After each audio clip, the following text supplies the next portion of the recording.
Listo. Bueno, en la clase anterior, compañeros, nosotros nos dedicamos a el estudio de lo que eran las obligaciones tanto del arrendatario como del arrendador o arrendante. Y también hicimos un análisis de las normas que establece lo que es la ley del inquilinato, que todas son relacionadas con este contrato de arrendamiento. El día de hoy vamos a tratar tres temas. El primero que va a ser un objeto de repaso, porque ya hemos visto pinceladas de lo que son las mejoras. El siguiente tema va a ser la forma de determinar el arrendamiento. Y por último vamos a terminar con lo que son las disposiciones especiales que son relativas al alquiler de casas y locales. Entonces, vamos a iniciar platicando de lo que son las mejoras.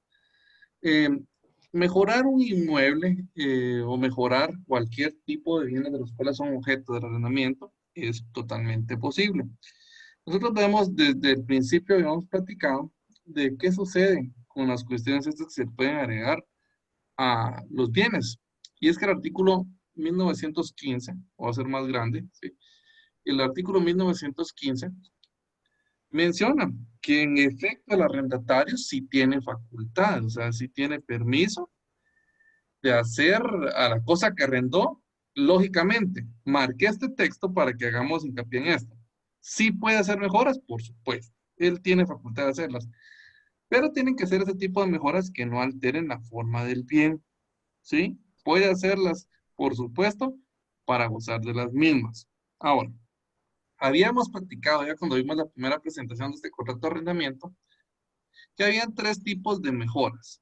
Las mejoras conocidas como necesarias, las conocidas como útiles y las otras que son conocidas o establecidas como mejoras de recreo. Las tres tienen distintas funciones. La primera, vemos nosotros las necesarias, es aquella que tiene por objeto impedir la destrucción del bien o impedir el deterioro del bien. En cambio, las útiles son aquellas que a pesar de no ser necesarias, o sea, no van a impedir ni la destrucción ni el deterioro de la cosa, pero el hecho de realizarlas va a aumentar el valor y renta de la cosa en que se pone. Y por último tenemos lo que son las mejoras clasificadas como mejoras de recreo. Y son aquellas que no son ni útiles y tampoco entran en la clasificación de necesarias, pero que sirven únicamente para el ornato o para la mayor comodidad. Los tres tipos de mejoras se pueden hacer, por supuesto. Ahora, por favor, quiero que chequeemos. El artículo 917 en su primer párrafo menciona una cuestión a la cual le tenemos que poner mucha atención. Y es que en principio para este contrato hay que entender que ninguna mejora es abonable. ¿Qué quiere decir esto, compañeros? Que ni las necesarias, ni las útiles, ni las de recreo van a ser abonables al arrendatario. O sea que él, si él de su cuenta las hace, el arrendador no tiene por qué pagarle algo porque él haya realizado este tipo de mejoras. Lógicamente, lo que convengan las partes es lo que manda. Ahí recordemos nosotros que las estipulaciones que la ley coloca para los contratos son siempre bajo el concepto este de salvo convenio de las partes, ¿sí? Lo que las partes escriben en sus contratos es lo que a la larga va a tener mayor validez. Entonces, pregunta, compañeros, ¿será que pueden ser abonables las mejoras al arrendatario? Contesten, por favor. Sí, si lo establecieron por escrito. Claro, claro. Vean, pues, si lo establece por escrito, sí. Ahora, recordemos siempre, podemos decir que en principio no son abonables, salvo si las establecieron por escrito, ¿sí? Y recordemos, considero que la ley de repente acá redunda un poco en este sentido, en decir que por escrito, si recordemos nosotros que según los lineamientos que estamos viendo y lo que regula la ley del inquilinato, el contrato de arrendamiento, su forma es escrita. Tiene que constar por escrito. Ahora, aquí en este mismo artículo que dice que ninguna mejora se va a abonar al arrendatario, en el segundo párrafo también menciona unas cuestiones empiezan a contrariar lo mismo que acaba de establecer, porque tiene su excepción. Dice que quedan exceptuadas, o sea, aquí está platicando de que ninguna mejora se tiene que abonar, pero hay excepciones. Quedan exceptuadas de esa disposición, dice, las reparaciones necesarias o locativas. Bueno, aquí hay dos conceptos distintos. Lo que es una mejora y lo que es una reparación. Porque la mejora, si bien hay mejoras que a veces parece que fuera para reparar las cosas, las mejoras necesarias no son precisamente reparaciones. Son, valga la redundancia, mejoras que van a impedir que después se esté reparando el bien. Lo único que se puede reparar es aquello que ya se arruinó. Entonces, hablar de mejorar no quiere decir que se esté corrigiendo algo que esté malo. Se puede mejorar inclusive lo que todavía no se ha arruinado, pero se puede evitar que se deteriore o que se arruine. En cambio, cuando la ley se refiere a reparaciones, lo está haciendo alusión en este caso a cosas de que ya necesitan ser reparadas. ¿Por qué? Porque ya están defectuosas. Bueno, se exceptúan, decía el segundo párrafo, lo que son las reparaciones necesarias o locativas, dice, que serán de cuenta del arrendador, las cuales serán abonables, dice, si se hacen por el arrendatario, pero después de notificar al primero. Cuando habla de notificar al primero, ¿se está refiriendo a quién? Al arrendador. Si la notificación tiene que ser, dice ahí, privada o judicialmente. Bueno, entonces, ¿cómo es el procedimiento, compañeros? Ya estamos bien claros que las mejoras no las hace normalmente el arrendador, las hace el arrendatario. A él es el que le da la gana de mejorar el bien para gozar el tiempo que esté utilizando el bien en calidad de arrendamiento y gozarlo con mayores beneficios. Esas no las puede cobrar el arrendador. Ahora, las reparaciones necesarias o locativas le tocan ¿a quién? Al arrendador. Ahora, no quiere decir que el arrendatario tenga que hacerlas, pero sí tiene una obligación el arrendatario si él las va a hacer y después piensa que se las van a pagar. ¿Cuál es la obligación, compañeros? Si yo soy el arrendatario y yo veo que es necesario reparar algo, ¿será que si lo reparo yo de mi propia cuenta, tiene obligación el arrendante o arrendador de pagármela? No, Lick. Bueno, entonces, ¿qué es lo que hay que hacer, pues, compañeros, para que él sí tenga que pagármelas? Notificarle. Me van a regalar un minutito, compañeros, por favor, ¿sí?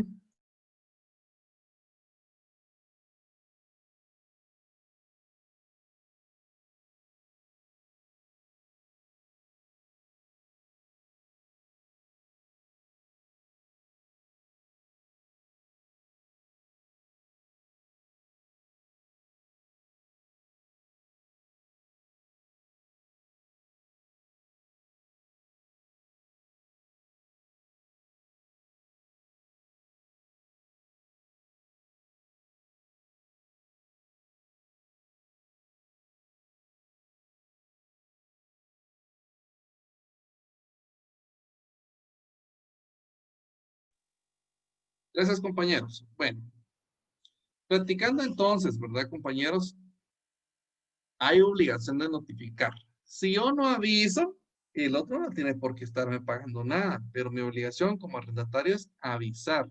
Ahora, no tomemos esto como que nosotros vamos a ser arrendatarios o arrendantes o arrendadores.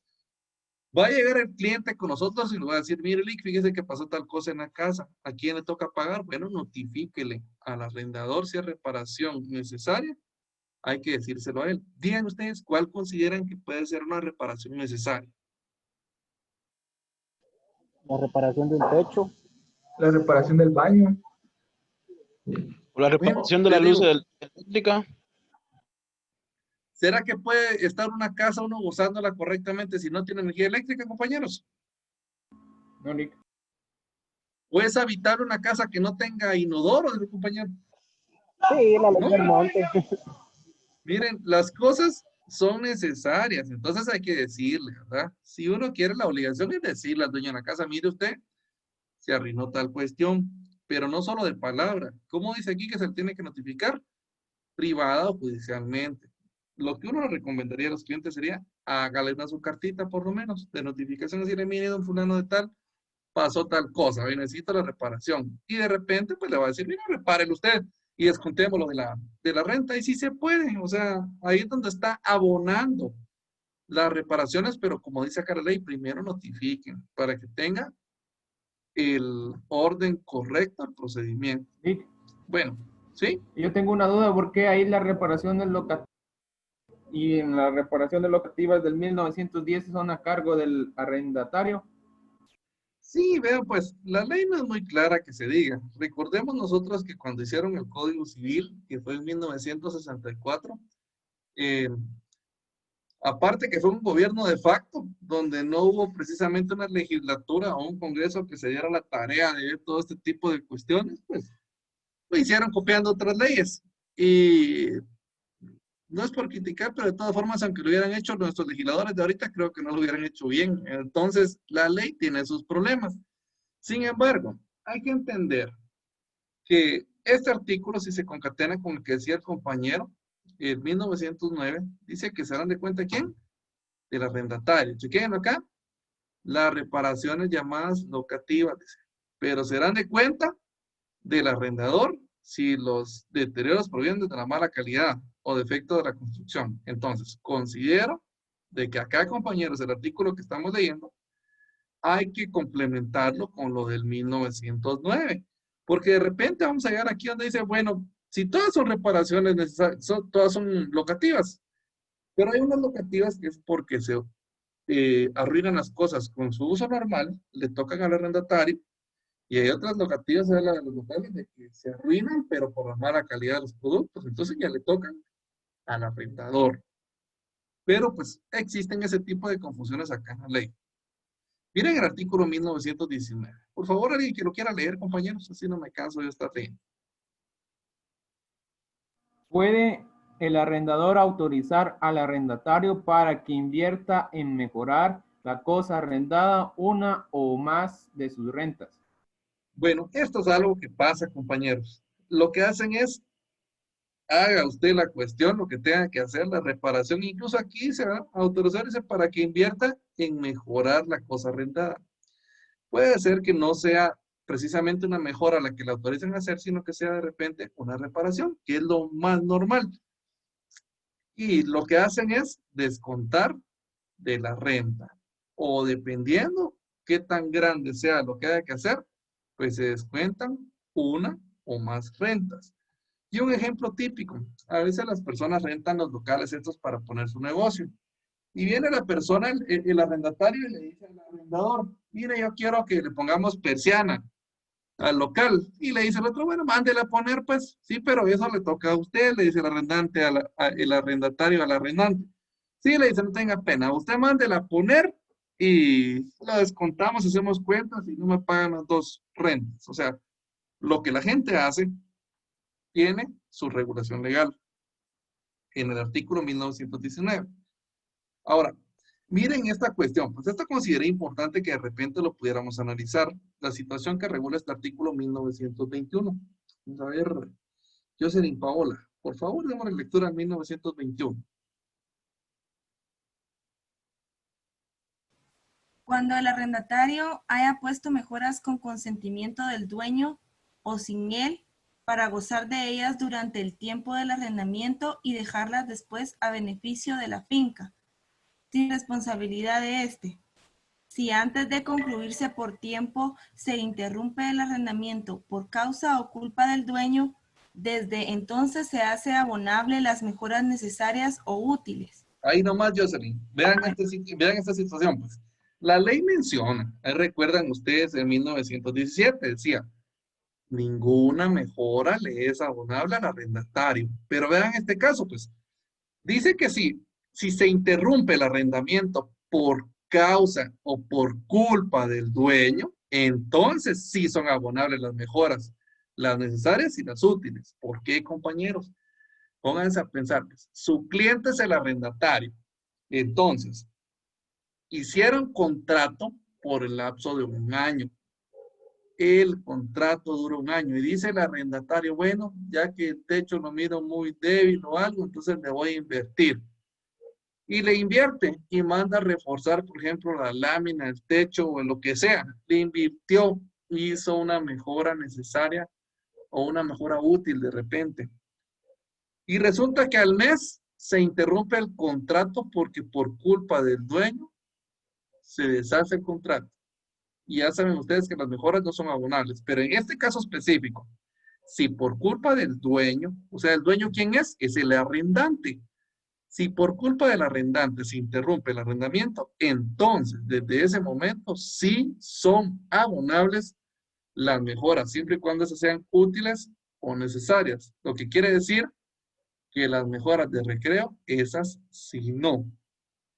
Ahora, en este caso particular, en 1924 nos menciona respecto de las mejoras, que si las mejoras son separables, no se tienen que abonar, pero pueden ser separadas por el arrendatario que las puso. O sea, si pusimos un tipo de mejora, cualquier tipo de mejora que únicamente se pueda retirar sin destruir el bien, no se las van a abonar, pero el arrendatario se puede llevar sus mejoras.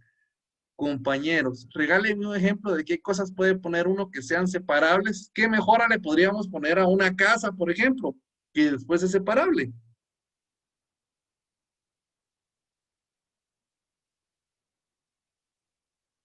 O cambiamos el Una ventana, una puerta. una Los puerta. balcones de las ventanas. Bueno, ahí se está poniendo un poquito más difícil, fíjense, porque con los balcones de repente sí se puede dañar un poco el inmueble, pero pongan el ejemplo que dijo el compañero la puerta. A veces las casas no tienen puertas en los interiores en todas partes. ¿Qué tal? Hay casas que en vez de puertas utilizan cortina, porque el presupuesto pues no daba para ponerle puertas todavía. Pero de repente el arrendatario dice, bueno, voy a poner 2 puertas que hacen falta por el interior. Y pone puertas de las normales, de MDF, por ejemplo. Y después, cuando finaliza el contrato, si se las puede llevar, se las lleva, sin destruir el bien, por supuesto. Ahora, cuando agregamos cosas que no son posibles retirarlas sin destruir el bien, pues no se las va a poder llevar al arrendatario. Va a tener que dejarlas y no le son abonables. Este tema ya lo habíamos platicado nosotros cuando vimos la presentación referente a lo que es esto del arrendamiento. Esto que viene ahorita sí es totalmente nuevo. No hemos platicado todavía de este asunto de cómo termina el arrendamiento. Vamos a ver, por favor, Jennifer, Emilia, demos lectura al artículo 1928.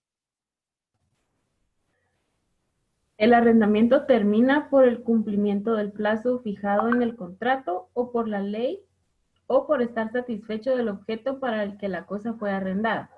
Bueno, miren, lo normal es que el arrendamiento termine en buen término, ¿sí? O sea, en buena lid. Termina porque se terminó el plazo. ¿Qué quiere decir, compañeros? Al arrendamiento, recordemos, hay que ponerle plazo. O sea que si el arrendamiento estaba para 1 año, termina cuando se cumpla ese año. Ahora, artículo 1929. Estos, compañeros, ya no son como que los modos normales de terminar el arrendamiento. La forma buena de terminar el arrendamiento es cumpliendo el contrato. Pero está el artículo 1929 y el 1930 que nos dicen cuándo termina el arrendamiento y cuándo se puede rescindir el arrendamiento. María Fernanda, por favor, léase el artículo 1929. 1929. Termina también el arrendamiento por convenio expreso. Número 2, por nulidad o rescisión del contrato. Número 3, por pérdida o destrucción total de la cosa arrendada. Y número 4, por expropiación o evicción de la cosa arrendada. Bueno, menciona aquí 4 casos en los que termina el arrendamiento y no precisamente termina porque, ¿qué? Porque hayan cumplido todos su parte del contrato. Termina porque pasó alguna de estas situaciones. La primera es por convenio expreso. ¿Qué quiere decir esto, compañeros? No terminaron el año, vamos a poner de ejemplo, que es un arrendamiento por un año. Pero, ¿será que si están arrendando dos personas por un año y tanto arrendante como arrendatario ya no quieren continuar, le pueden poner fin? Sí, simplemente porque los dos convengan en decir, mira, ya no, entonces finalice el contrato ahí sí que por convenio de ambas partes. Ahora, el caso número 2 ya no es que haya convenio de ambas partes. Dice que también termina el arrendamiento por nulidad o por rescisión. La única cuestión, la nulidad la tiene que declarar un juez y la rescisión también puede declararla un juez.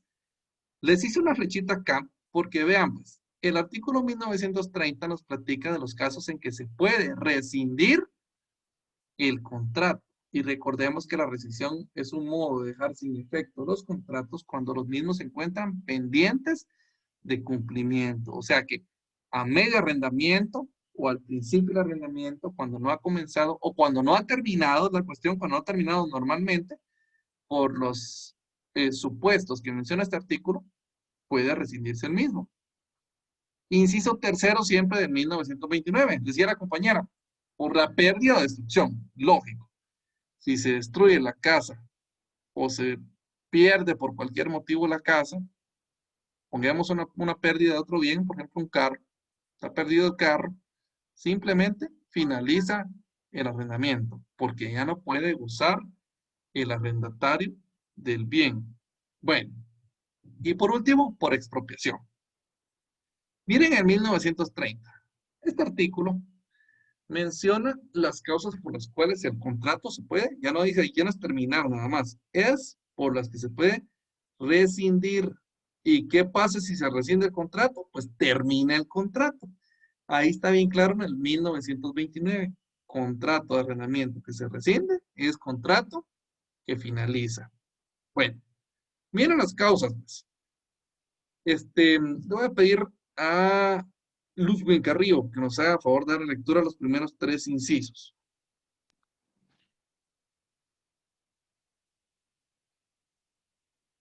Carrillo, por favor. Al cumplimiento de sus respectivas obligaciones. Segundo, si, tratándose de una finca rústica, el arrendatario abandona las plantaciones existentes al tiempo de celebrar el contrato o no las cultiva con la debida diligencia. Tercero, si entregada la cosa arrendada y debiendo el arrendatario garantizar el pago de la renta, se niega a hacerlo o no lo hace en el término convenido. Bueno, miren esto pues. La primera es, considero yo, la más importante de todas, porque menciona acá que si ya sea el arrendatario o el arrendador no cumplen con sus obligaciones, motivo para rescindir el contrato. Cualquier obligación, los fines para los cuales fue dado el arrendamiento, las prohibiciones que tiene el arrendamiento, los pagos en concepto de renta del arrendamiento, todas las cosas que tengan que ver con el arrendamiento a que sean obligados, si la otra parte no las cumple, es motivo para que se pueda rescindir el contrato. Segunda, si es finca rústica, este es un caso muy particular. Si se trata de una finca rústica y se abandonan las plantaciones, es motivo también para que se pueda terminar el arrendamiento. Y la tercera, vean cómo decía esta, pues. Si entregada la cosa arrendada y debiendo el arrendatario garantizar el pago de la renta, se niega a hacerlo o no lo hace en el término convenido, motivo también para rescindirse. Y pongamos acá a pensar, pues, vamos a dar un ejemplo. De repente lo que queríamos arrendar era un carro. Íbamos a alquilar un carro y ya habíamos hecho el contrato con la arrendadora de carros y nos dicen de que tenemos que hacer el pago de una vez de la semana que vamos a cargar el carro. Bueno, a pesar que ya esté firmado el contrato, si no hacemos el pago, el contrato queda rescindido, ¿sí? O se puede rescindir. Miren los incisos 5, 6 y 7. Por favor, vamos a ver. Stephanie Paola, de la lectura a los incisos 5, 6 y 7 del 1930. 5. Por subarrendar contra prohibición expresa del arrendador. 6. Por usar el arrendatario la cosa arrendada con fines contrarios a la moral o al orden público o a la salubridad pública. Y 7. Por muerte del arrendatario, si sus herederos no desean continuar con el arrendamiento. Bueno, compañeros, ¿recuerdan ustedes cómo era el caso del subarrendamiento?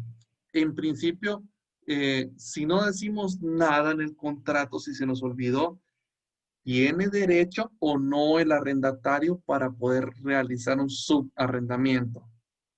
Tiene derecho, Lick.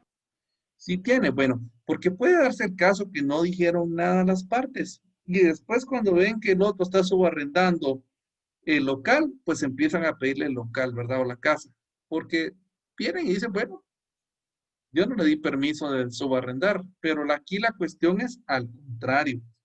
Lo que se tiene que dar es la negativa. Hay que prohibir expresamente que no se puede para bloquearle ese derecho que automáticamente la ley sí se lo reconoce al arrendatario. ¿Y qué es lo que va a pasar, compañeros? Si nosotros expresamente le negamos al arrendatario la oportunidad de subarrendar y él contraría esa prohibición, lo que va a pasar es que vamos a tener chance de rescindir el contrato. Y aquí hay que entender que todas estas causas, lógicamente, van a funcionar si las invocamos. Mientras no digamos nada, no va a pasar nada. Es sencillo, ¿verdad? Es necesario que iniciemos un proceso para rescindir el contrato, para que el contrato se pueda rescindir y, por lógica, terminarlo. Ahora, las otras causas son prácticamente de cajón. Si utilizan el bien para cuestiones con fines contrarios a la moral y al orden público, es también un motivo para que rescindamos el contrato. O dice aquí también, a la salud pública. Y por último, si se muere el arrendatario, pues finaliza el contrato de arrendamiento. ¿Dudas con estos, compañeros? ¿O avanzamos a la otra parte? ¿Sí? Buenas noches. Buenas noches, Elvin. Con respecto a cómo se termina el arrendamiento, el contrato de arrendamiento y se puede rescindir, solo en los que aplica se puede exigir daños y perjuicios. Digamos, Claro. en el convenio expreso no se podría, porque ahí en las partes están acordando, ¿verdad, Lee? Mire, Pero donde sí procede, sí. Sí pudiera haber inclusive daños y perjuicios en ese caso, fíjese, Selvin, porque miren, pónganse a pensar, ahorita hemos pensado que tenemos el papel de abogados del arrendatario. ¿Y qué tal si fuera al revés? ¿Qué tal si el arrendatario le dice al arrendante, mire, fíjese que ya no puedo seguir y terminemos el contrato? Y va a decir al arrendador, bueno, sí, pues está bien, o sea, hay convenio. Lo único que, le va a decir, fíjese que yo dejé de alquilar el local a otra persona por dárselo a usted. Entonces, el mes que ya comenzó, que se quede el resto del pago en compensación de daños y perjuicios. Sí se puede, siempre y cuando haya convenio expreso de ambas partes. E incluso, vamos a ver en esta cuestión del alquiler de casas, de que el arrendatario tiene derecho todavía a poder dar por finalizado el contrato de arrendamiento en forma unilateral, o sea, él solo porque él ya no quiere continuar. Ahora el arrendador, no, ¿sí? Vamos a terminar de ver este asunto de las disposiciones de alquileres de casas y locales y luego sí lo vamos a comentar todo, ¿sí? Vamos a quitarnos las dudas porque aquí hay unas cuestiones que se relacionan mucho con este tema de la terminación de lo que es el contrato de arrendamiento. Vamos a avanzar con esto, compañeros, y después sí, si salen dudas, vamos a resolverlas, ¿oye? Vamos a esta cuestión entonces, de lo que son las disposiciones que son relativas al alquiler de casas y locales. Bueno, miren el artículo 1931. Le voy a pedir a Román, por favor, a Jorge Mario Román, demos la lectura al 1931.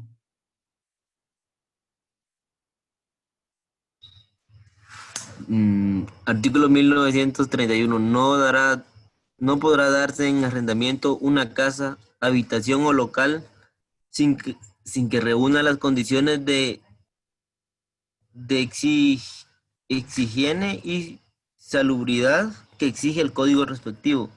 El propietario o arrendador debe presentar la tarjeta de habilidad del inmueble expedida por el funcionario competente para que el contrato pueda otorgarse. Bueno, compañeros, ¿se recuerdan que en la ley del inquilinato había una cuestión que trataba este mismo tema?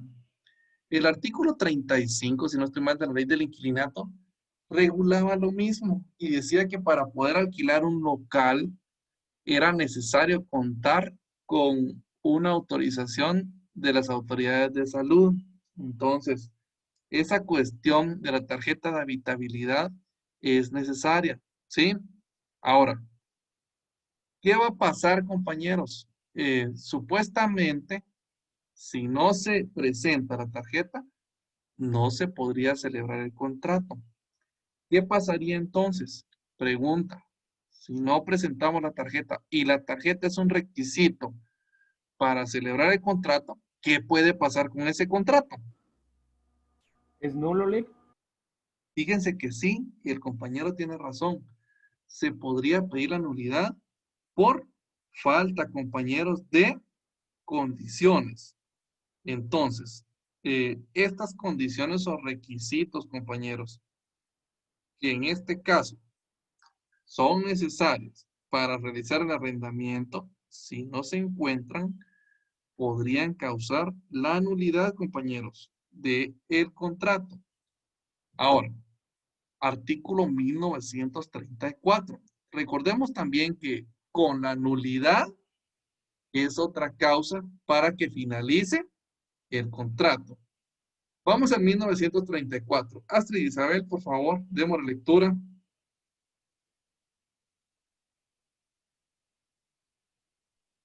Artículo 1934. Si se alquila una casa o local amueblado, deberán especificarse los muebles en el contrato y se entenderá que el arrendamiento de estos es por el mismo tiempo que el edificio, a no ser que haya convenio en contrario. Bueno, aquí está platicando ya no únicamente de un bien, ¿verdad? Esto es como que fuera un conjunto de bienes, porque los bienes muebles a veces no forman parte precisamente de un bien inmueble, pero si el inmueble que se va a arrendar cuenta con bienes muebles, o sea, con los muebles, todo el amueblado que uno utiliza, si lo van a arrendar de esa manera, hay que especificar, compañeros, si se va o no a alquilar los bienes muebles que se encuentran en el mismo. Y recomendación sería hacer un inventario, ¿sí? Porque si los incluyen, entonces hay que especificar que también va el arrendamiento de los mismos.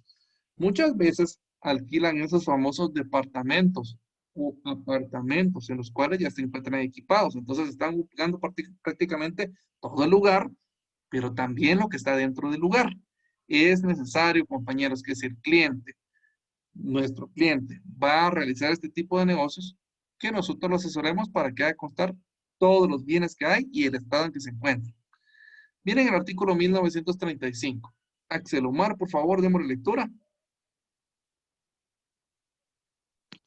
1935. Salvo estipulación expresa, es a cargo del inquilino el consumo de la energía eléctrica y servicio telefónico, así como el agua que exceda de la correspondiente al inmueble o a la cantidad determinada en el contrato. Bueno, entonces, compañeros, ¿quién paga la energía, el teléfono y el agua? Ya sabemos nosotros que lo va a pagar, salvo estipulación expresa, ¿verdad? Lo paga normalmente ¿quién? El inquilino o el arrendatario. Ahora les pregunto, compañeros, ¿y será que a veces la renta también ya tiene incluida todos estos servicios? Sí, Lick. Sí, de hecho hay gente que cuando así lo pactan las partes, la renta incluye todo, absolutamente todo lo que tenga que costearse. Hay gente que alquila póngale apartamentos o alquilan habitaciones y de una vez le dicen al cliente, mira, ya tiene incluido servicio de cable, ya va incluida la luz, el agua y servicio de lavandería. ¿Qué más puede tener? Puede tener internet, todos los servicios. Ahora, esto sí es necesario que quede pactado entre las partes, porque aquí es al revés. Si no se dijo nada, salvo estipulaciones expresas, la ley interpreta que al que le toca cargar con todos estos gastos de los servicios va a ser al inquilino o al arrendatario, como querramos llamarle. Vean, otra disposición más exclusiva para este caso del alquiler de locales o inmuebles, 1936. El otro Axel, porfa, Axel Dubán. Demos la lectura al 1936. El pago de la renta se hará en los periodos estipulados y a falta de convenio, el pago se hará por meses vencidos. Bueno, ¿cómo dice aquí? Se hará en los periodos estipulados. O sea, compañeros, nosotros podemos decir cómo se paga la renta. Podría ser semanal, podría ser semestral, trimestral, quincenal. Y si no dijimos nada, si lo único que pusimos es la renta va a ser de tanto, la ley interpreta que es mensual. Y hay que especificar también cuándo se paga la renta. Porque si no especificamos en el contrato, la ley automáticamente presume que se tiene que pagar por meses vencidos. O sea, el mes que ya se gozó de arrendamiento sería el que tiene que pagarse. ¿Estamos claros en eso? Bueno, vamos entonces, compañeros. Fíjense que el artículo 1937 habla de lo que es la devolución del bien.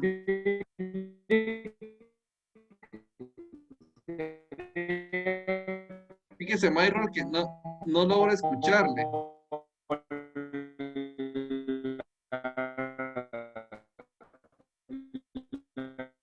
Jóvenes, fíjense que yo no escucho correctamente lo que dice el compañero Myron. 1300 vencidas. Disculpe, Myron, ¿será que nos puede repetir? No se le escuchaba bien diferido, fíjese, no le pude entender.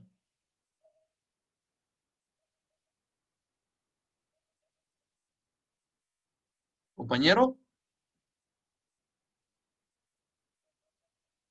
Bueno, vamos a continuar porque no logré captar lo que nos dijo el compañero. Bueno, en el 1937, la ley menciona el caso de la devolución. Y es que había hecho una flechita, pero la flechita se pasa de la página. Miren, devolver es lo mismo que restituir. En el artículo 1937 la ley dice devolver y en el 1938 habla de la restitución. Bueno, veamos primero el artículo 1937. Estos sí los considero importantes y sí les vamos a dar la lectura. Por favor, Jasmine, Ileana, colabórenos con este artículo en 1937. Buenas noches, licenciado. Artículo 1937. El inquilino deberá devolver la casa o local al fin del arrendamiento en el estado en que fue entregado, tomándose en consideración el deterioro ocasionado por el uso y goce legítimos. En cuanto a los deterioros graves de inmueble, deberá probar que no fueron causados por su culpa ni la de sus huéspedes, dependientes y sus arrendatarios, y a falta de esta prueba serán responsables por el valor de las reparaciones. Bueno, compañeros, recordemos que la ley del inquilinato también decía algo parecido. Hay que devolver el inmueble en el estado en que se encuentre. Bueno, en el estado en que fue entregado, pero tomándose en consideración los deterioros que sufre, ¿sí? Como se encuentre, se entregan los bienes. Lógicamente, a nuestro cliente hay que recomendarle que si el bien se lo entregaron bueno, que lo devuelva bueno también. Ahora, vean el 1938. Les voy a hacer una pregunta con respecto a este artículo, porque aquí decía que se tiene que entregar al fin del arrendamiento. Bueno, compañeros, si nuestro contrato de arrendamiento comenzara justamente con el año, el 1 de enero, y tardara un año exacto, díganme ustedes cuándo tendría que entregar el inmueble el arrendatario. Vuelvo a repetir, el arrendamiento duraba 1 año y comenzó el 1 de enero del año 2020, por ejemplo. ¿Cuándo tiene que entregar el inmueble?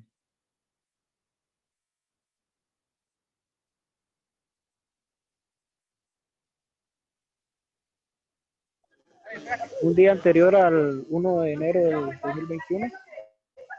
Miren, ¿qué opinan ustedes, compañeros? ¿Cuánto tiempo necesita uno para desocupar una casa y dejarla bien, ¿no? Para devolvérsela al arrendante?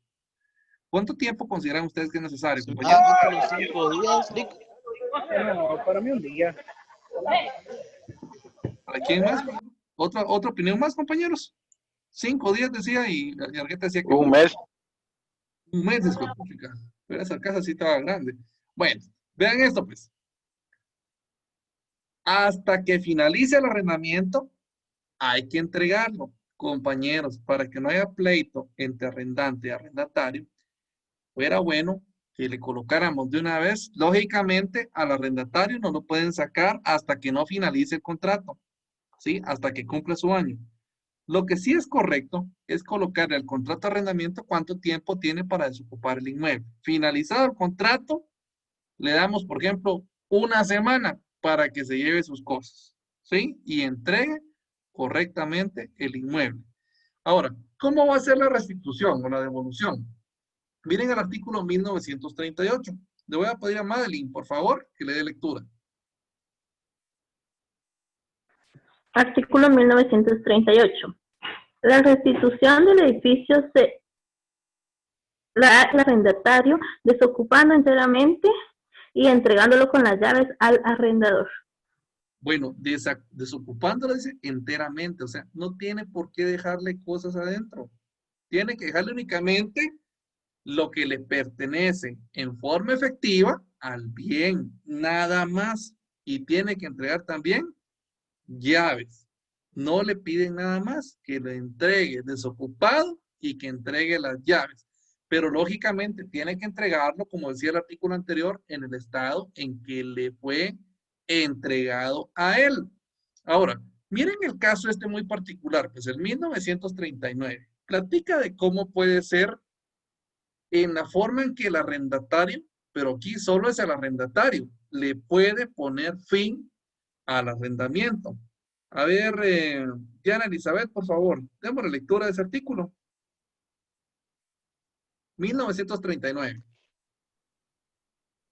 El arrendatario podrá poner fin al arrendamiento dando aviso por escrito al arrendador, por lo menos con 30 días de anticipación si se tratare de vivienda, y con 60 días de anticipación si se tratare de locales de negocios u oficinas, salvo lo dispuesto en el artículo 1888. Miren pues, acá la ley faculta al arrendatario para que él solito le ponga fin al contrato. Quiere decir de que el arrendatario no está obligado precisamente a finalizar el arrendamiento. Él puede darlo unilateralmente por terminado, pero ¿qué tiene que hacer?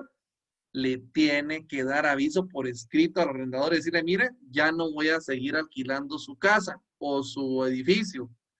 ¿Cuánto tiempo? Si es una vivienda normal, tiene que hacerlo con 30 días de anticipación. Y si fueran locales o negocios o oficinas, pues le tiene que dar aviso al arrendador por lo menos con 60 días de anticipación y comentarle que ya no va a continuar con el arrendamiento.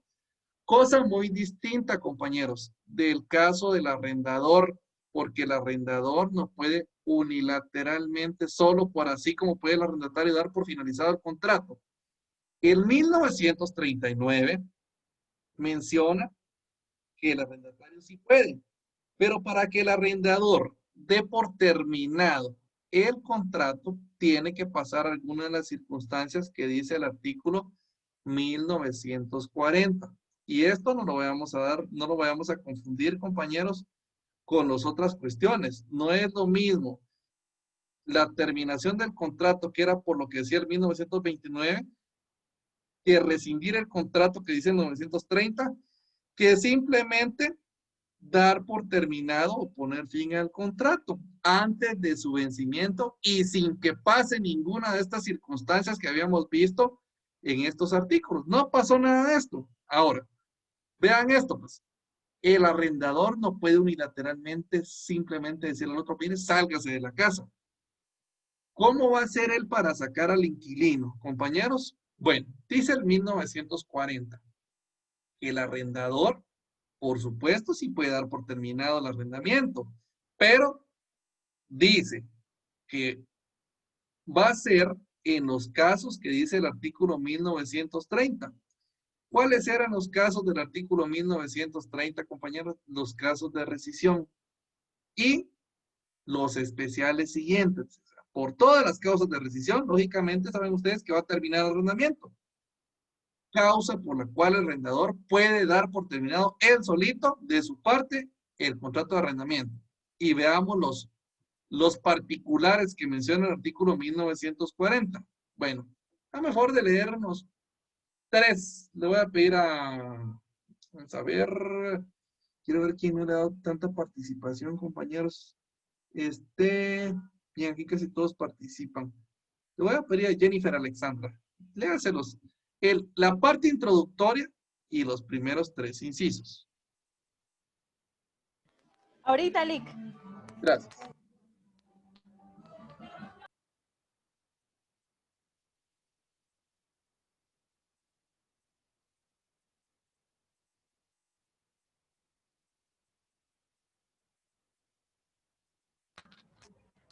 Ahorita.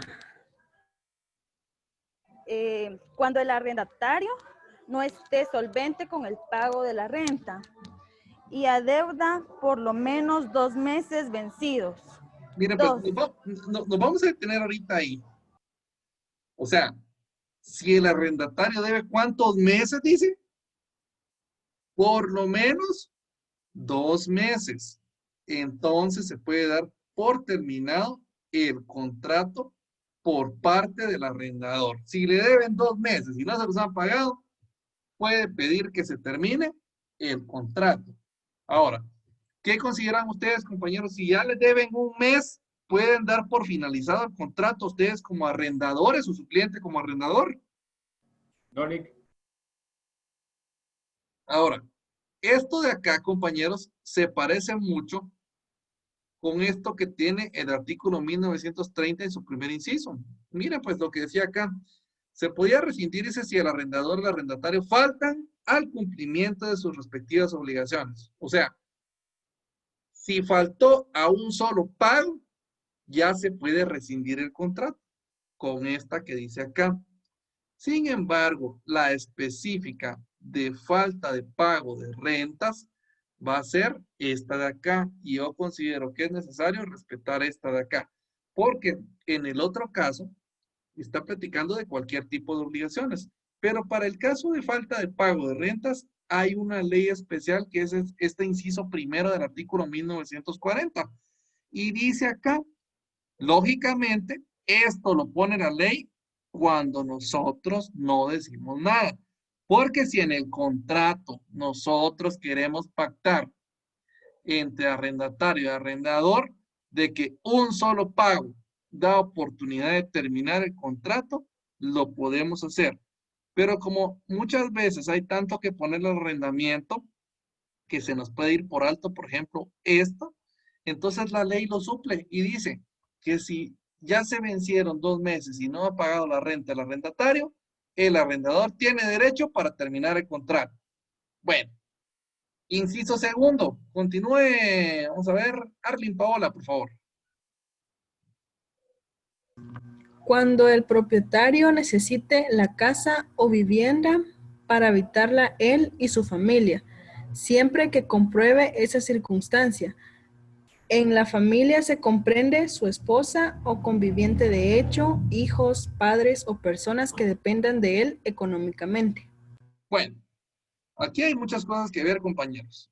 Dice aquí, si necesita la casa o vivienda para habitarla él, pero tiene que probar, compañeros, que no tiene otro lugar en donde pueda saldar esta circunstancia. Y aparte de ese en cuenta, compañeros, ¿se recuerdan ustedes de que cuando veíamos en Derecho Civil 1 la cuestión esta de lo que es el parentesco, revisábamos de que los parientes no son todos, la familia no son todas las personas.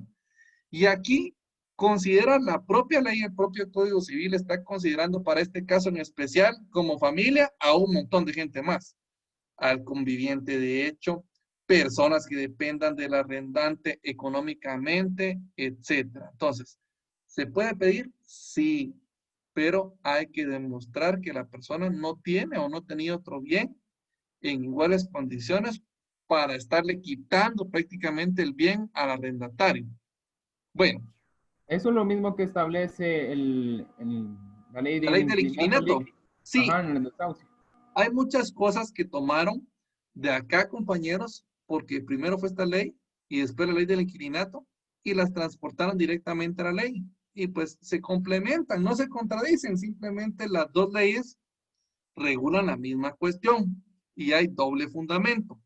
Ahora, vean el inciso tercero, pues también lo regula la ley del inquilinato y menciona que cuando se necesite reparar el inmueble, es también oportunidad para que el arrendador pueda dar por finalizado el contrato de arrendamiento. Él puede pedirlo, pero con ese motivo, compañeros, ¿sí? Y por último, el inciso sexto, que consideré, el inciso quinto no lo vi tan importante. El inciso sexto menciona que también en ese caso en que el propietario necesita el local, no para vivienda, sino que para instalar un negocio o cualquier otra actividad lícita, siempre que no tenga otro inmueble con las condiciones adecuadas para tal fin. Y esto no estaría difícil. Pónganse a pensar, compañeros.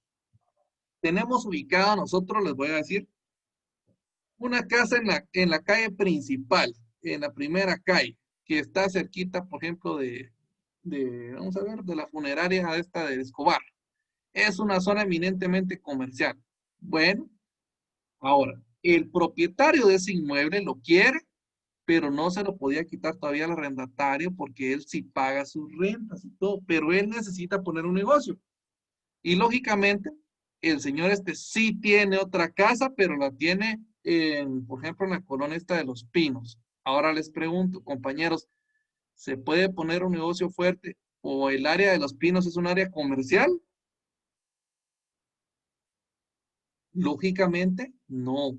Y sí puede argumentar de que no tiene otro inmueble con las condiciones adecuadas para poner un negocio que no sea el único de su propiedad que tiene arrendado en el centro. Entonces, con esto se podría probar la necesidad que él tiene de contar con ese inmueble para instalar su negocio y poder ponerle fin al contrato de arrendamiento, pero por parte del arrendador. Miren, el arrendador necesita tener un motivo para poder ponerle fin al contrato de arrendamiento. Ahora el arrendatario no. El arrendatario le puede poner fin al arrendamiento con el simple hecho de ya no querer seguir alquilando. Lo único que, como vimos en el artículo 1939, el arrendatario, la obligación que tiene es avisarle al arrendante que ya no va a seguir con los plazos que establece la ley para los distintos supuestos. Ahora sí, compañeros, escucho dudas. Por favor, platiquemos un poquito y sáquense las dudas de que tengan de este contrato, porque aquí finaliza este contrato de arrendamiento. Yo tengo dudas eso de 1888 que dice por forzado, cosas así. Mire, los plazos forzosos y voluntarios, lo que dice este artículo es que se convierten los voluntarios en forzosos si no se especifica que no se va a seguir con el contrato. Si quieren, le damos el artículo. Léaselo, Mayron, porfa. ¿Qué es? 888. 1800, disculpe. 1888. 1888. Ahí estamos. Dale lectura, porfa. En los arrendamientos cuya duración se cuenta por años forzosos y voluntarios, estos últimos se convierten en obligatorios si el optante no avisa al otro con 3 meses de anticipación que terminará el contrato cuando se acaben los años forzosos? Bueno, mira, pues puede ser que nosotros le fijemos un plazo de dos naturalezas, de naturaleza forzosa u obligatoria y la otra de naturaleza voluntaria. ¿Cómo puede ser, compañeros? Pónganse a pensar, pues. Le alquilan un inmueble a una persona y le dicen, bueno, le vamos a alquilar el inmueble por 2 años y solo por 2 años. O sea, tiene que agarrar los 2 años y si no, no. Y después se le podrá extender por 1 año más si usted quiere. Entonces, los 2 años son forzosos y el otro año ya es voluntario, si quiere seguir la persona. Pero menciona aquí que los años voluntarios se convierten en forzosos si 3 meses antes de que finalice el término forzoso, no se dice que va a dejarse de hacer el contrato de arrendamiento. ¿Me entienden esto, compañeros? Sí, Lick, gracias, perfecto. Ajá. Entonces, si hay años voluntarios que dependen de la voluntad, digámoslo así, del arrendatario, y este no dice nada si va a continuar o no, los años voluntarios se terminan convirtiendo en años forzosos, porque no rescindió el contrato o no lo finalizó cuando debía hacerlo. Forzoso es igual a obligatorio, Lick. Correcto, Carrillo. Ya le digo, pues. Se tendría que poner como en el contrato que serían forzosos, ¿verdad, Lick? Mira, pues les puedo dar un ejemplo, digamos, de que nos damos en un contrato, por ejemplo, de arrendamiento del carro. Y que le diga a uno, mire, el carro solo lo puede arrendar lo mínimo 1 semana. Esos son plazos, ¿qué? Forzosos, porque no son discutibles. Lo mínimo que yo puedo tomar en arrendamiento del carro es 1 semana. Y después ya si usted quiere, lo puede tener otra semana más. Ahora, ¿qué pasa, compañeros, si yo no le digo al del carro si lo voy a querer o no lo voy a querer? El plazo, ¿cómo se llama? Voluntario de la otra semana, se termina convirtiendo en forzoso, porque yo no le avisé si iba o no a continuar con el contrato. Esto es lo que dice la ley. Lógicamente, para que se pueda dar esta cuestión, tiene que ir en el texto del contrato, compañeros. Para que pueda haber en un mismo contrato los 2 tipos de plazos, uno forzoso y uno voluntario, nosotros tenemos que agregarle las condiciones que querramos para que existan ambos en el contrato. Lo normal es que los plazos no sean forzosos. Las partes únicamente pactan el tiempo que va a durar el arrendamiento. Pero por lógica, sí se podría arrendar. Ahora, pónganse a pensar, pues, de repente, podemos tomar como ejemplo lo que es el pollo campero. Que el pollo campero, según conocemos, pues varios, está ubicado en un local donde no es propio. Y se los alquilaron. O sea, lo alquilaron, pero según las cláusulas del contrato, comentan de que únicamente alquilaban el local si lo hacían por 20 años. ¿Sí? O sea, es un plazo forzoso. Prácticamente están obligando al arrendatario a que esté arrendando por 20 años. Y pónganse a pensar y que le digan, miren, y cuando venga cuando venga a finalizar el contrato, ¿será que nos mantienen siempre el precio? Podrían ponerle, bueno, se los podemos mantener por los próximos 5 años, dependiendo cómo estén las cosas. Pero esa ya es cuestión voluntaria si la quieren renovar o no. Ese es el plazo que es convencional. Y el otro si era forzoso. Lo que va a pasar que si Campero en los 3 meses antes no dice si va o no a continuar con el contrato, los 5 años que dejaron como voluntarios se van a convertir en forzosos. Si no estipularon nada en el contrato, como les repito, porque si hay contrato, mande el contrato, no manda precisamente la ley. Ahora, si no se especifican cosas en el contrato, entonces sí, supletoriamente se toma lo que menciona la ley.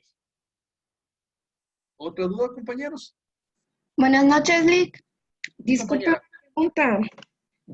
En el caso de que el arrendatario dé en el subarrendamiento alguna casa, ¿sí? ¿Puede percibir más del 20% del alquiler? Miren, yo les decía la otra vez que la ley del inquilinato mencionaba esto, ¿verdad? Que decía que no podía pasar del 20%, bueno, pero sí puede. Les digo, en la práctica normal no hay ningún problema con que lo hagan. El problema va a ser acá de que hay una ley que le faculta en este caso al arrendador para poder iniciar un proceso para dar por finalizado el contrato. Por esto que dice la ley del inquilinato. Sin embargo, hasta que el arrendador no promueva un juicio en contra del arrendatario para poner esto como causa de finalización del contrato, no va a pasar nada. Pero les digo, la ley del inquilinato sí lo menciona, aunque yo les soy sincero, en la práctica normal eso no se aplica, ¿sí? Y no tengan pena, eso no se lo puedo preguntar en la evaluación. Gracias, Lick. Lick, Sí, Stephanie. en los últimos artículos que leímos, ¿tiene el arrendatario algún tiempo determinado para desocupar? Tiempo para desocupar.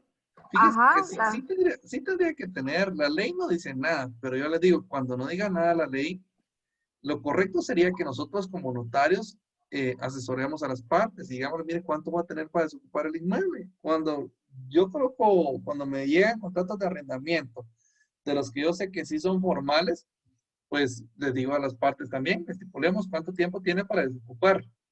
Y como decía la compañera, aquí dice cuánto tiempo tiene de darle aviso. Ahora, para mí, que le tiene que dar aviso 30 días antes que desocupe, ¿sí? Antes que finalice. Vean lo que decía estos plazos. Pues. Decía que le podía poner fin dando aviso por escrito con 30 días de anticipación. Pero 30 días de anticipación ¿a qué, compañeros? 30 días de anticipación a que finalice el contrato, a que entregue el bien y ya no pague más renta. Entonces, en este caso el arrendatario, si le dice el aviso de los 30 días, son 30 días por lo menos antes de que se vaya, ¿sí? Y si son otros locales, son 60 días, pero antes de que estén desocupados.